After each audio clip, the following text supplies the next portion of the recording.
Hello my viewers, कैसे हैं आप सब। Welcome back to my channel. I hope आप सब अच्छे होंगे और सीटेट की तैयारी भी एकदम बढ़िया से कर रहे होंगे। यहाँ पर हम करने वाले हैं आज कुछ एनसीईआरटी बेस्ड ईवीएस के क्वेश्चन जो हर बार पेपर में पूछे जाते हैं और ये पक्षियों पर आधारित क्वेश्चन है। इनसे क्वेश्चन बनते ही बनते हैं, कुछ पहेलियों के रूप में आते हैं, कुछ क्वेश्चन आते हैं। तो चलिए आज हम वही देख लेते हैं। आज इस टॉपिक को भी हम क्लियर कर लेते हैं। यहाँ से हम करने वाले हैं पक्षियों के ऊपर जो क्वेश्चन आते हैं। चलिए देर न करते हुए आ जाते हैं क्वेश्चन नंबर 1 पर। अगर आप चैनल पर नए हैं और आपने अब तक कोई वीडियो नहीं देखी है तो प्लीज़ जाइए चैनल को सब्सक्राइब कीजिए और प्ले लिस्ट में जाकर पुरानी सारी वीडियो देख लीजिएगा। सीटेट की अच्छी तैयारी के लिए मेरे साथ बने रहिएगा, इस पर क्वेश्चन आएंगे ही आएंगे। चलिए तो टॉपिक नंबर 1 पर आ जाते हैं। देर न करते हुए देख लेते हैं क्वेश्चन नंबर 1 में क्या दिया है। नंबर 1 में दिया है, नीचे दिए गए पक्षियों की वह कौन सी प्रजाति है जिसकी आंख मानव की भांति उसके सामने की ओर होती हैं। तो ऐसा कौन सा पक्षी है जिसकी आंखें मनुष्य के समान चेहरे पर सामने की तरफ होती हैं। टेलर बर्ड है, बीवर पक्षी है, इंडियन रॉबिन है या उल्लू है। तो यहाँ पर जो राइट आंसर हो जाएगा वो ऑप्शन नंबर डी है। ये जो बात की जा रही है उल्लू के बारे में की जा रही है, ऑप्शन नंबर डी करेक्ट है। चलिए आ जाते हैं क्वेश्चन नंबर 2 पर। यहाँ देख लेते हैं यहाँ क्या दिया है। क्वेश्चन नंबर 2 में दिया है, अपनी गर्दन को झटके से पीछे कर सकने वाला पक्षी है। जो अपनी गर्दन को झटके के साथ पीछे ले जाता है वह कौन है। कबूतर है, तोता है, उल्लू है या मैना है। तो यहाँ पर जो राइट आंसर हमें मिल गया है वो क्या हो जाएगा। राइट आंसर यहाँ पर हो जाएगा ऑप्शन नंबर डी मैना। तो जो मैना होती है वो झटके से अपनी गर्दन जो है पीछे की ओर कर लेती है। चलिए आ जाते हैं नेक्स्ट पर, देखते हैं क्वेश्चन नंबर 3 में क्या है। यहाँ पर दे रखा है, निम्नलिखित में से पक्षियों के उस समूह का चयन कीजिए जिसका प्रत्येक सदस्य हमारी तुलना में 4 गुना अधिक दूरी की वस्तु को स्पष्ट रूप से देखने में सक्षम है। तो 4 गुना अधिक दूरी पर कौन वस्तु देख लेता है जो मनुष्य से भी 4 गुना अधिक देख लेता है। बाज, कबूतर, तोता। बाज हो सकता है पर कबूतर और तोता नहीं है। आते हैं नेक्स्ट ऑप्शन पर। यहाँ पर दिया है कौवा, चील, बुलबुल। तो कौवा नहीं है, बुलबुल भी नहीं है, चील तो हो सकता है।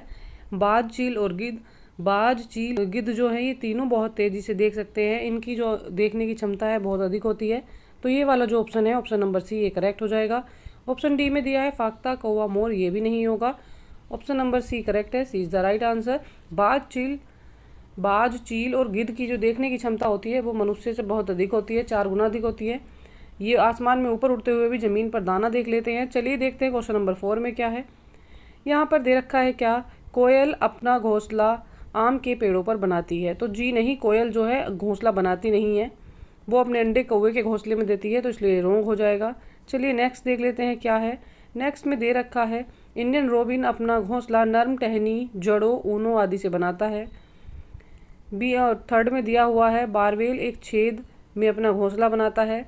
ऊपर दिए गए कथनों में से कौन से सही हैं ये बताना है। तो चलिए देख लेते हैं कौन कौन से सही हैं। यहाँ पर 2 सही होंगे, ऑप्शन नंबर सी सही है, सेकंड और थर्ड करेक्ट हो जाएंगे।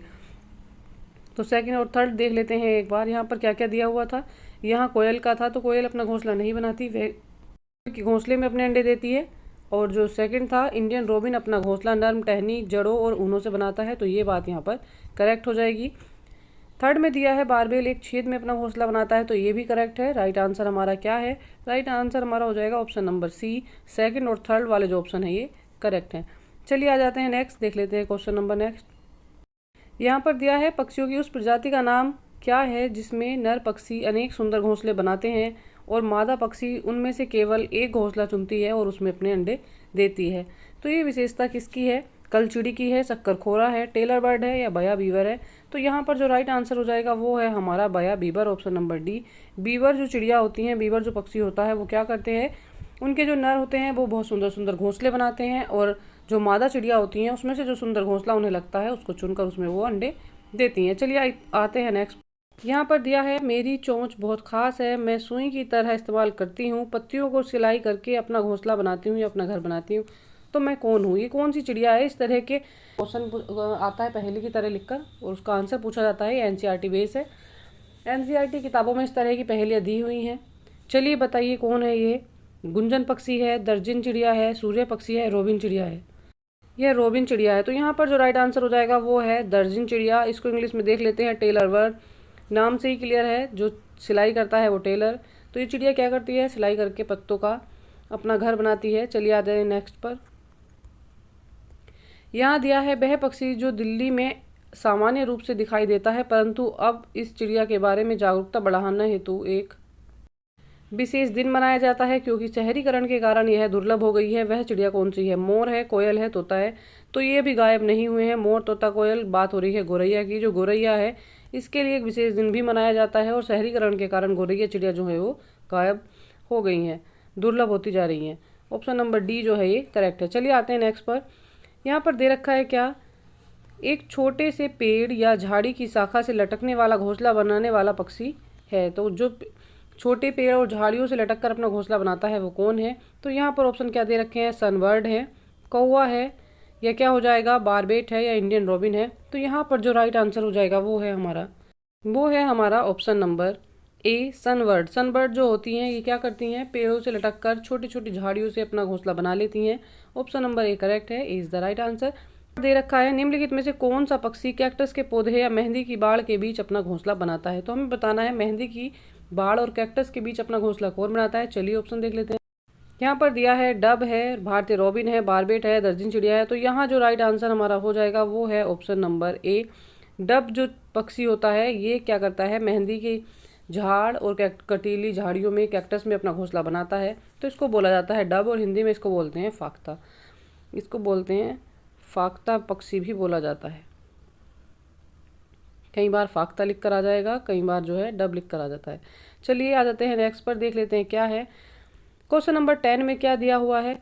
पक्षी विभिन्न प्रकार के घोंसले बनाते हैं तथा घोंसले बनाने के लिए विभिन्न स्थानों का चुनाव करते हैं। निम्न में से कौन से पक्षी पेड़ के तने में अपना घोंसला बनाते हैं? तो पेड़ के तने में अपना घोंसला कौन बनाते हैं?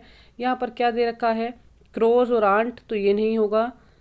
बारबेट एकदम राइट हो जाएगा। बारबेट जो होते हैं पेड़ के तने में ही अपना घोंसला बनाते हैं। शक्करखोरा नहीं है और टेलर बर्ड भी नहीं है। चलिए आ जाते हैं नेक्स्ट पर, देख लेते हैं क्या है। क्वेश्चन नंबर 11 में क्या दे रखा है?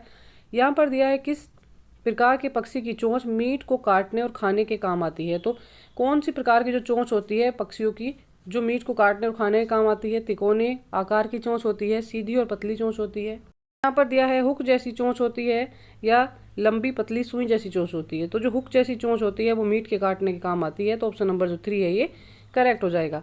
चलिए आ जाते हैं क्वेश्चन नंबर 12 पर। यहाँ क्या दिया है? यहाँ दे रखा है निम्नलिखित में से कौन सा सबसे छोटा प्रवासी पक्षी जो उत्तरी ध्रुवीय क्षेत्र से भारत आता है? ऐसा पक्षी है, चलिए बताइए। सिख पर बत्तख है, इसको पिनटेल डक बोला जाता है। छोटी मत्स्य कुरकुरी ऑस्प्रे है, या हंसावर फ्लेमिंगो है, या छोटी जल रंग स्टिंट बोला जाता है इसको, ये है। तो यहाँ पर जो राइट आंसर है ये हो जाएगा हमारा ऑप्शन नंबर डी।